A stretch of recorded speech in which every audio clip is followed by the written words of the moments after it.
Before I go into the slides, I've attended several panels and I heard somebody saying service, product, brand. Let's make one simple correction here. If you want to own something and you want a higher equity and you want your price to be the highest, whether as an organization or even as an individual, whether if you're an employee today or self-employed, a founder, you're more relevant by your brand and not what you do. Because what you do, everyone else can do it. Skills can be taught. Skills can be taught. Now when we think about brand is a distinctive value and the sum of everything. So the product, service, people that work for your organization, the founder, the investors, your internal stakeholders are all part of the brand. It's just like when you go to Ralph Lauren or Starbucks, when you walk in and you go to the POS, you pay, you meet the cashier, whatever comes out of his mouth represents the brand, correct? Any negative feeling, you'll turn around and say, oh my God, is this what I got at Starbucks? So you can never say product, or cappuccino, or chairs, or cash register, or employee, and then talk about a brand. I just want to make this straight. Brand is the sum of everything. Brand is the sum of everything. The second confusion is people say branding. Brand is a distinctive value, a set of idea all of you put in the minds of your audience. Whenever you say Kleenex, you know it's a tissue. Whenever you say Coca-Cola, you know it's a carbonated drink. Whenever you say Starbucks, it means coffee. So every brand has a meaning. But the two most powerful things that I'm going to speak about today in my new research and my new findings is that brand needs to be simplified. It's too complicated.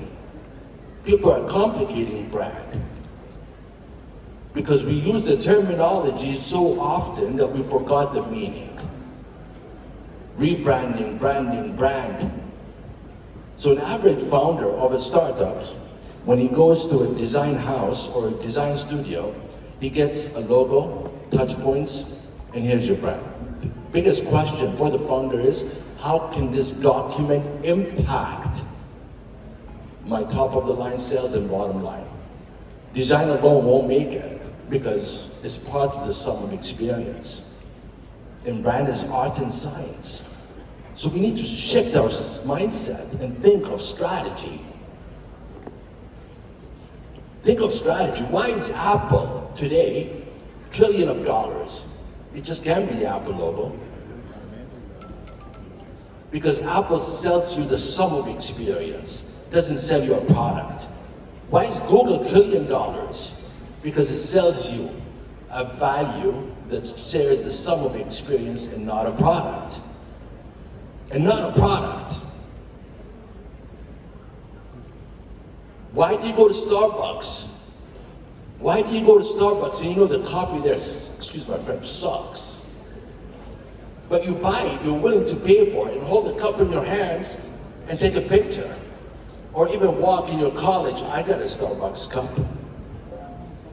It happens. Why do people show off when they sit in a cafe, somebody's holding a Mac, and the person next to him has a PC, but both are graphic designers. But you automatically assume that the guy that's sitting on Mac is a great graphic designer. But he could be very average. But you assumed. Why? The brand. Apple, Mac. But that doesn't mean that he's a great designer. It's the perception, the power of the word and the image that holds your brains. Even today, the world has changed with technology. We have the idea traditionally to think of, oh, I need to found a company, I need to rent an office, and so the overheads. But I know individuals across the globe that they're only one individual with distributed settings across the world and making millions of dollars. Why? Their individual brand. Today, with technology, you have the power to be the most powerful individual brand. But if you think that your college degree or that you graduated from Harvard will open the doors alone for you, I don't think so. You can list how many people graduated from Harvard, MIT, Boston, anywhere else. But what makes you different is your brand. Even as an individual. The power of brand is the power of freedom. Today you're a founder. Tomorrow you're going to have a board members. They want to get rid of you. And if they do, what are you going to do? You're going to sit on LinkedIn and cry that you're a founder.